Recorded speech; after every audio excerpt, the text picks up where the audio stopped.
As defence channel में आपका स्वागत है। आज मैं आपके लिए आर्मी अग्निवीर 2026 के जीडी टीडी एंड डब्ल्यूएमपी के पूरे 50 प्रश्नों का पेपर लाया हूं दोस्तों, जिसमें आपके भाग 1 में जीके, भाग 2 में आपके साइंस, भाग 3 में गणित और भाग 4 में आपके रीजनिंग रहते हैं। ये मॉडल पेपर 24 है। कुल 100 अंक क्या रहता है दोस्तों? समय आपको 60 मिनट मिलता है। तो जीडी टीडी एंड डब्ल्यूएमपी वाले बच्चे देखिए, अब आपका कल से नहीं 23 या 22 मॉडल पेपर से आपका चालू हो चुका है ओरिजिनल पेपर। आपका मैं सीधा यहीं से आप फंसाने का काम करूंगा। तो आप लोग देखा करिए दोस्तों, आपके लिए बहुत ही महत्वपूर्ण ये पेपर क्वेश्चन चल रहा है। ठीक है, तो चलिए शुरू करते हैं आज के पहले क्वेश्चन को। यादव शासकों की राजधानी थी, बताइए कौन सी थी? तो देवगिरी। ठीक है, यादव वंश की राजधानी देवगिरी। बाद में दौलताबाद थी। यह दक्षिण भारत का शक्तिशाली राज्य था। भारतीय वैज्ञानिकों द्वारा बनाया गया प्रथम सुपर कंप्यूटर है, बताइए कौन सा है दोस्तों? तो परम, ए नंबर। स्वामी दयानंद सरस्वती का जन्म कहाँ हुआ था? गुजरात में हुआ था। एशियन विकास बैंक का मुख्यालय कहाँ स्थित है? फिलीपींस में है। सार्क के सदस्य देश कितने हैं? बताइए कितने हैं? 8 हैं। शारदा एक्ट किससे संबंधित है? बताइए। बाल विवाह से है। किससे दोस्तों? बाल विवाह से है, डी नंबर। योजना आयोग की स्थापना कब की गई थी? 1950 में की गई थी। आर्टिकल 356 का संबंध किससे है? राज्यों में राष्ट्रपति शासन से है। ठीक है। प्रसिद्ध प्रेम मंदिर स्थित है, कहाँ पर है? उत्तर प्रदेश में है, ए नंबर। संविधान सभा के कुल सदस्यों की संख्या कितनी है? तो 300।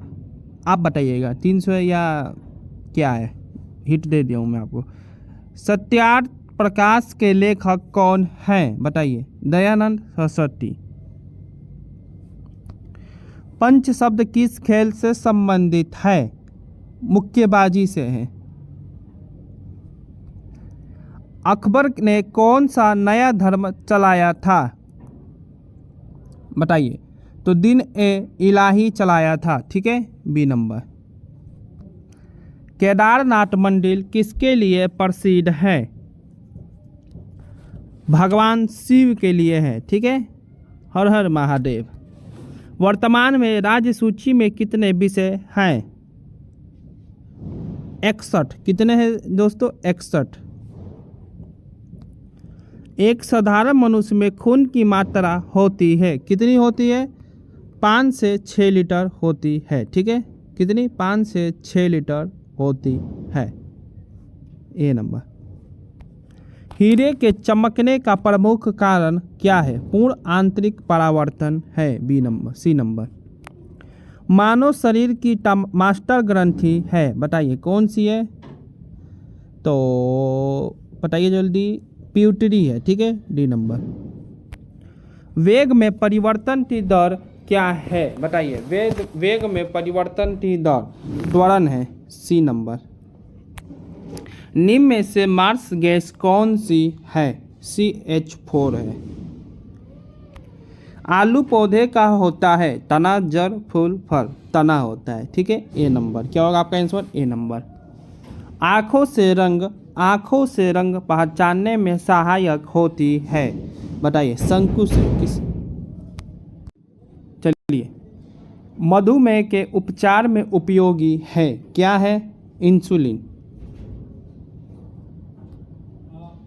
दूध में किस विटामिन का अभाव रहता है? बताइए। दूध में विटामिन सी का। हीमोग्लोबिन का मुख्य घटक है, बताइए क्या है? लोहा। विभव राशि है, कैसी है? विभव राशि अदिश राशि है, ए नंबर। सर्च लाइट में निम्न में से कौन सा दर्पण प्रयुक्त करते हैं? अवतल। ठीक है। एविज वर्ग का जंतु है, बताइए। उल्लू है। कौन है दोस्तों? उल्लू। चुंबकीय फ्लक्स की इकाई है, क्या है? वेबर। किन किरणों का विवर्तन सबसे अधिक स्पष्ट होगा? रेडियो किरणोत्तर, ठीक है, बी नंबर।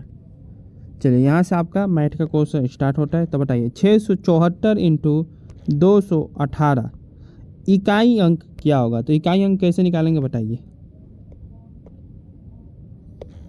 दो के लास्ट नंबर, दोनों में के लास्ट नंबर ले लीजिए, 4 इंटू 8 और चौका 32, क्या है आपका 2, तो आपका आंसर ए नंबर होगा, ठीक है, इकाई। प्रथम 31 विषम प्राकृतिक संख्या का योग कितना होगा बताइए। तो सूत्र आपका होता है एन का स्क्वायर, तो 31 का स्क्वायर करिए 961, ठीक है, तो आपका आंसर 961 बी नंबर।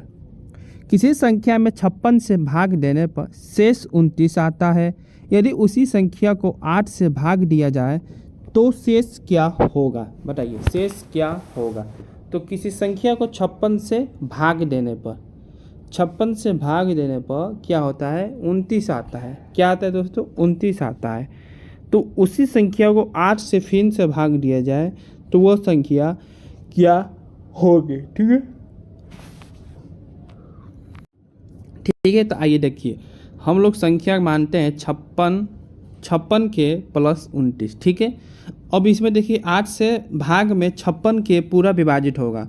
जब हम 8 से भाग करेंगे 56 को तो ये पूरा विभाजित हो जाएगा। अब 29 को भाग करेंगे, ठीक है, 29 भागे 8 करेंगे तो आपका शेष बचेगा 5। क्या बचेगा दोस्तों, शेष आपका इसमें अतिरिक्त 24 और शेषफल क्या है 5। तो इसमें आपका क्या पूछा है, शेष क्या होगा, तो 5 होगा, सी नंबर, ठीक है। देखिए किसी संख्या का 56 से भाग देने पर शेष 29 आता है, उसका शेष 29 आता है, यदि उस संख्या का 8 से भाग दिया जाए तो वो शेष क्या होगा, तो 5 होगा, ठीक है। चलिए, एक बाग में 1024 आम के पेड़ हैं। बाग में लाइनों की संख्या उतनी है जितने की एक लाइन में पेड़ के बाद में लाइनों की संख्या बताइए। देखिए तो यह आपका क्या होता है, एन इंटू एन, एन का स्क्वायर होता है, ठीक है, एन का स्क्वायर बराबर 1024, ठीक है, बाग में है तो आपका एन बराबर √1024, तो 1024 का आपका वर्गमूल होता है 32। तो आंसर आपका क्या होगा दोस्तों, सी नंबर। चलिए 57 इंटू 54 प्लस 5/100, ठीक है, हम लोग को यही निकालना है। तो आइए निकालते हैं। तो 5 कम 5, 5 दूनी 10, 1/20 हो जाएगा। तो इसको आप लोग क्या करिए, गुणा करिए, 55 का 20 का 0 हासिल 2, 50 25 26 27, 270 प्लस 1/20। तो अभी यहाँ से आगे इतना तो आप लोग कर ही देंगे, कर लीजिएगा, ठीक है। चलिए अब इसको भाग क्या करना है, माइनस करना है, हम लोग को क्या करना है दोस्तों, माइनस करना है। तो हम लोग माइनस करेंगे तो आपका 0.0165 आएगा, ठीक है, तो 0.0165 आएगा। तो आपका यह विकल्प गलत है, इसमें तो दिया ही नहीं है, ठीक है। चलिए 5.41 का सरलतम रूप क्या होगा। तो 5.41 का सरलतम रूप होगा आपका, तो यहाँ पर क्या है दोस्तों, 2 अंक की, तो यहाँ पर 2 0 हो जाएगा नीचे, ठीक है। तो 541/100, 541 आपका 100 होगा, ए नंबर, ठीक है दोस्त। चलिए 28 और 42 का लसा तथा मसा का अनुपात निकालिए। तो पहले हम लोग लसा निकालते हैं। तो 28 का लसा निकालिए, 28 और क्या है 42।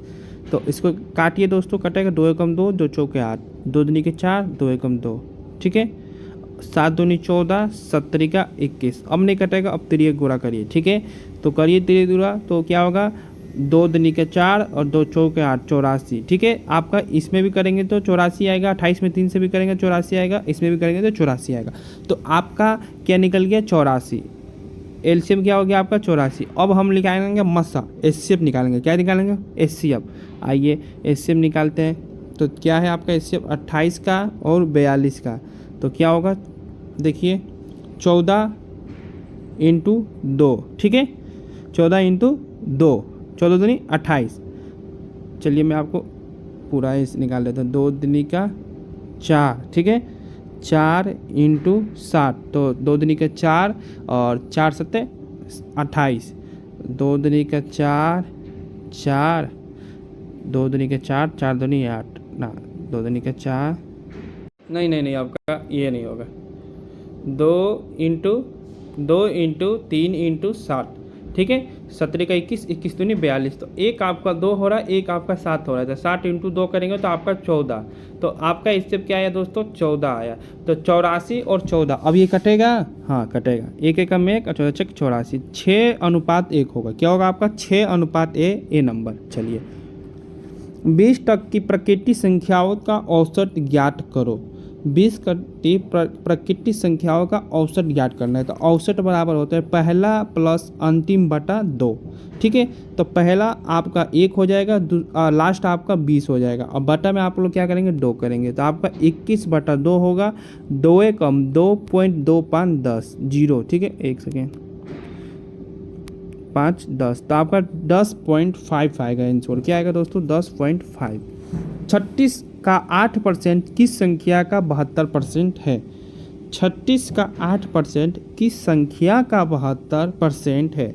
तो 36 इंटू 8/100 बराबर x इंटू 72/100। ठीक है, ठीक है। अब आइए करते हैं, अब इसको काटा पीटा करते हैं दोस्तों, काटेंगे पीटेंगे, तो आपका कुल मिला के ये आएगा 2.88। ठीक है, और बराबर आपका यह होगा क्या, ये क्या है, 72 है। ठीक है, 72 है ना, तो 72 है, तो आपका हो जाएगा, कहीं गलत कर दिया हूँ क्या यार, नहीं सही किया, तो 72 है। तो अब इसको काटिए, 2 3 6, 2 6 के 12, 2 5 10, 2 एकम 2, 2 8 16, अब 25। अब नहीं कटेगा तो क्या होगा आपका 18x/25, 18x/25 हो जाएगा। ठीक है, तो ये अब कटेगा, ये कहीं ये गलत लग रहा है, क्वेश्चन कहीं गलत लग रहा है दोस्तों, इसको चेक करते बताऊंगा। ठीक है, रहने दीजिए। चलिए, एक वस्तु का क्रय मूल्य क्या है यदि इसका विक्रय मूल्य 120 रुपया है एवं 20 रुपये की हानि होती है, इसमें 20 रुपये की हानि भी होती है, तो एसपी आपका कितना है, विक्रय मूल्य 120 रुपया, हानि कितनी की हो रही है, लॉस कितना हो रहा है, 20 का, कितना हो रहा है, 20 का, तो सीपी बराबर आपका क्या होगा, 120 प्लस 20, तो आपका 140 रुपया, क्या होगा, 140 रुपया ए नंबर। ठीक है, नहीं समझे, देखिए, एक वस्तु का क्रय मूल्य क्या है, विक्रय मूल्य 120 रुपया है। ठीक है, क्रय मूल्य क्या है पता नहीं है, लेकिन यदि इसका विक्रय मूल्य 120 रुपया है और 20 रुपये की हानि होती है तो क्रय मूल्य क्या होगा, तो दोनों को जोड़े तो पता चल जाएगा, 140 रुपये का क्रय मूल्य था, 20 रुपये की हानि में 120 रुपये में बेचा है। ठीक है, चलिए, 20% तथा 10% का समतुल्य बटा क्या होगा, समतुल्य बटा निकालना है हम लोग को। ठीक है, आइए निकालते हैं। तो आपका सूत्र भी होता है निकालने का, तो 20 प्लस 10, ठीक है, और माइनस आपका 20 इंटू 10, ठीक है, बटा में 100 करेंगे, तो ये 50 हो जाएगा, 50 माइनस, और ये क्या होगा, 20 ही रहेगा। ठीक है, नहीं 20 नहीं, 200 हो जाएगा, तो इसको क्या होगा, माइनस करेंगे तो आप लोग कितना आएगा इसका, 250। एक सेकेंड, ना ये ऐसे नहीं होता है, रुकिए, हो गया, यहाँ पर नीचे बस 100 रहता है। ठीक है, 10 हो गया, तो ये आपका क्या होगा, 200, 1 0 से 1 0, 1 0 से 1 0, 2 हो गया, और ये क्या करेंगे, इसको जोड़ेंगे तो आपका 30, 30 माइनस 2, ठीक है, 30 माइनस 2, तो आपका क्या होगा, 28%। क्या आएगा दोस्तों, 28% आएगा ए नंबर। ठीक है, चलिए, कितने वर्ष में एक राशि 3 गुना हो जाती है यदि साधारण ब्याज की दर 10% हो, तो बताइए। तो 3 गुना मतलब 200% ब्याज। ठीक है, 3 गुना मतलब 200% ब्याज, तो टाइम कितना है, 200/10 कर दीजिए, काट दीजिए इसको, आपका 20 वर्ष आएगा। क्या आएगा दोस्तों, 20 वर्ष, बी नंबर। ठीक है, क्या आएगा, बी नंबर। चलिए आगे चलते हैं। 2:3 का वर्गानुपात क्या होगा, तो वर्गानुपात 4 और 9 होगा। ठीक है, सी नंबर। आगे आते हैं, यदि 4 पुरुष या 6 लड़के एक काम को 20 दिन में पूरा करते हैं तो 6 पुरुष और 11 लड़के उसी काम को कितने दिन में करेंगे। ठीक है, तो एक पुरुष, चलिए इसका ये लास्ट क्वेश्चन है मैथ का, ये आप बताइएगा। ठीक है, कमेंट में आंसर। चलिए, अब 46 का रीजनिंग का यहाँ से स्टार्ट होता है, A 2 C 6 F 12, तो T का मान क्या होगा। तो देखिए, इसमें A 1 पर आता है तो इंटू 2 कर रहा है, C आपका 3 पर आता है तो इंटू 2 कर रहा है, F आपका 6 पर आता है इंटू 2 कर रहा है, T आपका 20 पर आता है तो इंटू 2 करिए, 40 आएगा आंसर। क्या आएगा दोस्तों, आपका 40 आएगा, तो आंसर आपका 40 ए नंबर। ठीक है, चलिए, PST 55 है, NPR क्या होगा? PST आपका 55 है तो P आपका 16 पे, ठीक है, P आपका 16 पे प्लस S आपका 19 पे और T आपका 20 पे। अब इसको जोड़िए, क्या होगा? 9 6 15 का 5 हासिल 1 और 3 4 1 5 55। तो N इसी प्रकार N आपका 14 पे आता है, P आपका 16 पे आता है और R आपका 18 पे आता है। अब जोड़िए इसको, 8 4 12, 12 और 6 18 का 8 हासिल 1 1 2 3 3 1 4 48। आपका आंसर क्या आएगा दोस्तों? 48 ए नंबर। चलिए, यदि किसी सांकेतिक भाषा में कुमार को JTLZ लिखा जाता है तो शंकर को किस प्रकार लिखा जाएगा, बताइए। देखिए, इसमें हर अक्षर में आपका एक माइनस हो रहा है। क्या हो रहा है दोस्तों? एक माइनस कर रहा है हर अक्षर में। के आपका 11 पे आता है तो जे आपका क्या आता है? 10 पे आता है, तो मतलब 1 माइनस हो रहा है। यू आपका 21 पे आता है तो टी आपका 20 पे आता है, इसमें भी 1 माइनस हो रहा है। तो अब यहाँ पर देख लीजिए, एस आपका 19 पे आता है तो 19 में से 1 घटाएंगे तो आपका क्या होगा? 18। 18 पे क्या आएगा? आपका आर आएगा। अब उसी प्रकार इसको 27 मानिए, एक मत मानिए, इसको 27 में से 1 घटाएंगे 26। 26 पे क्या आता है? जेड आता है। अब उसी प्रकार एन 14 पे आता है, एक घटाएंगे तो आपका क्या आएगा? 13। 13 पे क्या आता है? एम आता है। के आपका 11 पे आता है, 1 घटाएंगे तो 10। 10 पे क्या आता है? जे आता है। ए आपका 27 पे आता है, 1 घटाएंगे तो जेड आएगा, ठीक है, 26। आर आपका 18 पे आता है, 1 घटाएंगे 17। 17 पे क्या आता है? क्यू आता है। तो आपका R Z M Z Q B number, ठीक है। चलिए, अंग्रेजी वर्णमाला के अक्षरों के और एस के ठीक बीच में कौन सा अक्षर होगा? तो आप लोग ठीक बीच में कैसे निकालेंगे? देखिए, इसका होता है कि आपका कितने पे आता है? 11 पे। एस आपका कितने का आता है? 19 पर। और बटा प्लस करिए, बटा 2 से भाग दे दीजिए क्योंकि बीच का निकालना है। तो अब इसको जोड़िए, 9 1 10 और 1 2 1 3 2 15। कितने बार में? 15। कितने बार में? 15। तो 15 पर क्या आता है? ओ आता है। तो आपका बीच का क्या होगा? ओ, सी नंबर। एक आदमी को आशा का परिचय कराते हुए भास्कर ने कहा, उसके पिता मेरे पिता के इकलौते पुत्र हैं। तो आशा भास्कर से किस प्रकार संबंधित है? तो दोस्तों, इसका आंसर आप लोग कमेंट में बताइएगा। यह लास्ट क्वेश्चन है, मैंने जितना आपको दिया है HW उतना आप लोग करिएगा और कमेंट में आंसर बताइएगा, ठीक है। तो चलिए, मिलते हैं आपसे अगले टॉपिक पर। लाइक से सब्सक्राइब कमेंट जरूर करिएगा। जय हिंद, जय भारत।